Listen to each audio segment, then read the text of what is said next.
And it wasn't until probably a couple years after that time, when I was 16 years old, when I was 16 years old was when I realized that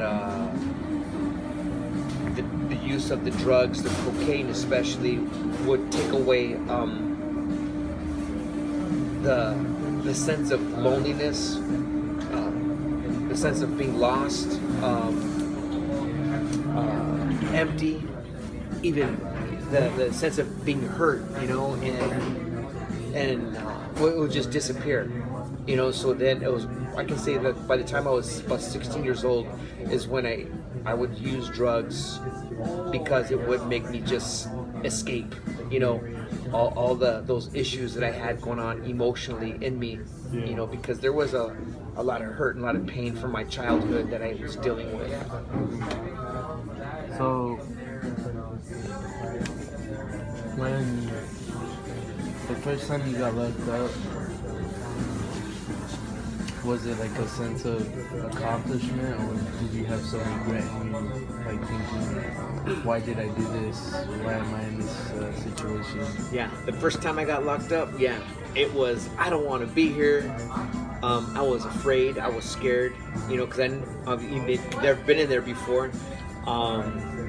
And didn't want to be there at all, even though I knew that, well, this is what happens, like you're stepping up, like in the ranks, kind of that's the mentality sometimes amongst the gang culture.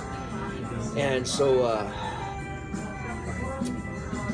I was afraid, but I can tell you that once I was there for like 2 or 3 days, and I saw some people that I had run into before, that fear kind of went away, and then that's when that pride, that sense of pride.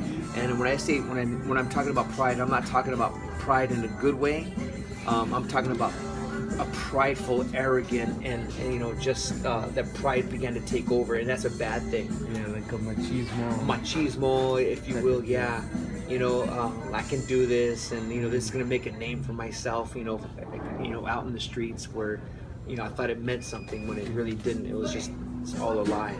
So was it something that, growing up, that was something that you wanted to do? Like it was like a goal for you to get locked up? No, honestly, for me, it wasn't a goal. It was like, nah, I don't want to go to jail. I wanted to stay out because, didn't want to go to jail. I wanted to hang out, and be with the homies and run the streets and, mess around, go to parties and stuff like that. I knew that if you go to jail, you're not going to do that no more. So I was like, I didn't want to go to jail, but I knew that was what I was, jeopardizing, was my freedom, and I was willing to give that up, in which that's what happened. I ended up giving up my freedom by being in jail and in prison.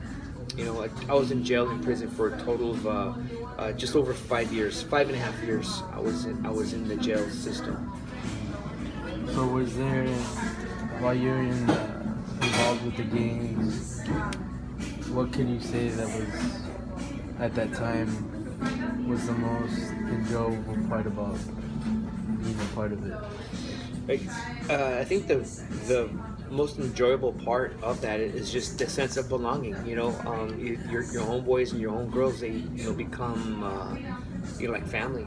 They become just you're always going to be together with them, and everything. It was just like a constant party almost. When we were around each other, and that's what it was like. So how long were you in juvenile hall for? I was never in juvenile hall. You weren't? Yeah. So when you got first sent up to the county? I was 19 years old when I first got arrested. So yeah, it's like you never want to go to. I didn't want to. A lot of my friends went to juvenile hall. It's like, I was like, man, they didn't take me. I didn't get arrested that day. I ran away, or they didn't catch me or whatever. But I was 19 years old the first time I went to jail. So I went to jail as an adult. Yeah. So when you went to jail as an adult, did they ever, like, they made guys who already had their status and their own little cliques involved with the like say the the higher Prison gangs the and stuff. prison gangs and stuff? Did they ever ask you to do them favors for them? Not at that moment. I think when you first, the jail I was going to was LA County Jail, and these was in the early '90s when I first started going in and out of the LA County Jail, and you put yourself really an inmate when they first get into the jail. You put yourself in a position to where you want to be identified with a certain group of people, with gang members or non-gang members,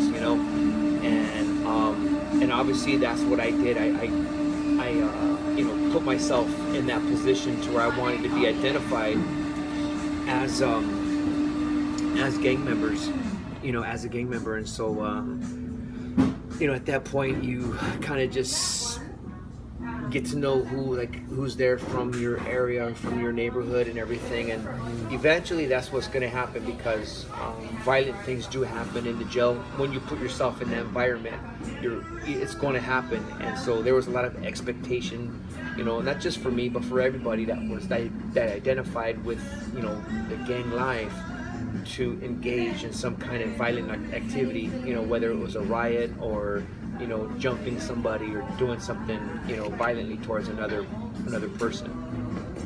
So way before you got saved, was there ever a moment when you actually wanted to get out? Yeah, it was the last time I had gotten arrested. This was the year 2000. I had paroled from prison after doing just over 5 years. It was January 19th of 2000 was when I paroled from prison, and shortly after that, probably about 3 months, 3.5, 4 months later, the house I was living in got raided. It was a parole raid, and I went back to the LA County Jail, and my parole agent was telling me that I was gonna do a 1-year violation, back in the state prison. And it was on that day where I said to myself, man, I want to change. I don't want to live here. I don't want to live in this environment anymore. I want things to change, But it was at that moment I didn't know how to change, and that's when what triggered in my mind was like, man, I can be like some of the older homeboys, It's just, I was 29 years old at that time, and I was like, man, I can be like one of the older homeboys and just buy a lowrider and have my family and just watch the kids play baseball at the park, and just chill out, and so that's what was racing through my mind, for a few days, because I was tired of jail life. I was tired of the life and the lies and the backstabbing of just the gang culture, because that's really eventually what it becomes. I think early on for a young person, a gang is like just their friends hanging out that you grow up with, and enjoying and having a good time, but then it evolves into violent activity, shortly after that, and then jail and everything else. And it's just like, that's why I say that whole life is just, it's a lie, it's a lie from the devil. And but at the age of 29 is when I realized, like, I don't want to live this life no more. I'm done. As a matter of fact, I remember being in the LA County Jail when I first got there. I was only there for probably about, I got processed in, I got to the gang module, and I'm walking down the gang module, and a guy I know comes to his bars as I'm walking down the tier, and he calls my name, and I look at him and say, hey, and he was smiling, he was, hey, what's up? He was happy that he saw me, and he's like, just happy that I was there. And I remember I stopped, with my bedroll, and the deputy was right behind me, and I just looked at him and said, why are you happy for me? I'm in jail, and I was mad. Like, how can you be happy for me, man? I'm in jail again, man. I told him to shut up and, get away from the bars, but I went into that jail cell just upset that here I am, and it's like, I want to change. And so that was the time when I realized I wanted to change my life. And I was 29 years old. I'd been living a life of addiction, a life of running around on the streets, gangs, prison gangs, all this stuff for almost, just over 15 years of my life. And nothing, it's like nothing to show for it. No high school diploma, no skill. You know, I didn't know how to weld or nothing like that. I think the only thing I knew how to do was drive a forklift, just because my cousin had a forklift and I learned how to drive it. And you know, it's just like, what kind of skill did I have? You know, 29 years old and nothing to show for it. So these were things that were just rushing to my mind. You know, when I wanted to change. So our teacher made us look up sources and get evidence from, like, say, psychologists or actual people who has lived this life, and on one of them it says that a lot of young gang members joined because of social awkwardness. Did you ever have like that type of, you think you were like ever like socially awkward, or not, you felt like you couldn't connect with anybody? No, not at all. I think, you know, as I look back with me and my friends and my homeboys and how when I grew up, I can't think of that being a factor at all. As a matter of fact, you know, I would say that a lot of this, for me, my personal opinion, you know, a lot of the guys I grew up with, you know, were just hustlers, you know, in the sense of, you know, just hustling on the street. And I think for a person to get their hustle on out there in the street, you have to be witty. You have to, you know, have some sense of wit, and being able to communicate with people, you know. And so that social awkwardness, I didn't really experience that. I'm sure there might be some element to that, but for the most part, I didn't see that, as even as I look back now. So you don't think that's like not a major factor? Yeah. No, not at all. I don't think it's a major factor. I think the major factor is the fact that these young people in these environments where gang life is prominent, is that they identify with one another due to from the poverty, the hurt, the pain, the fatherlessness, you know, and what they are missing.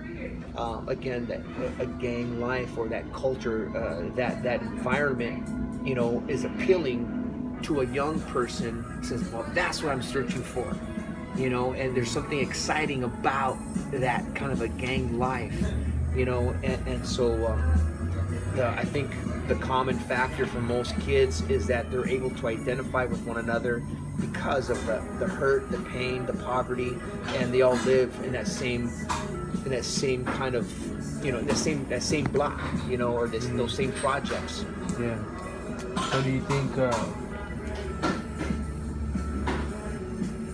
it's very important for a young kid, boy or girl, to have a father in their household who's loving and affectionate with them? Absolutely, 100%. There needs to be a mom and a dad loving on a child, you know, and that's the way that God, number one, it's the way that God designed it, you know. And when a person, you know, when that is happening in the family unit, and that child is getting that, you know, they're getting that love. And not only are they receiving the love, but I think for the child to observe the love, a healthy love and a healthy relationship of what a marriage really looks like, you know, a loving father, but also a loving husband, a loving mom, and a loving wife. You know, when a child grows up in that, you know, I think, you know, the odds of a young child growing up and rebelling and gravitating towards gang life and addiction life and all this other stuff, I think those odds are you know, much lower because of that. You know, you take that one equation out, you take the father out of that, you know, out of the equation, and it just opens up the doors to so much more. Yeah. You know, so I 100% think and believe that the father figure, you know, a loving father figure, and a loving husband in the home is key for young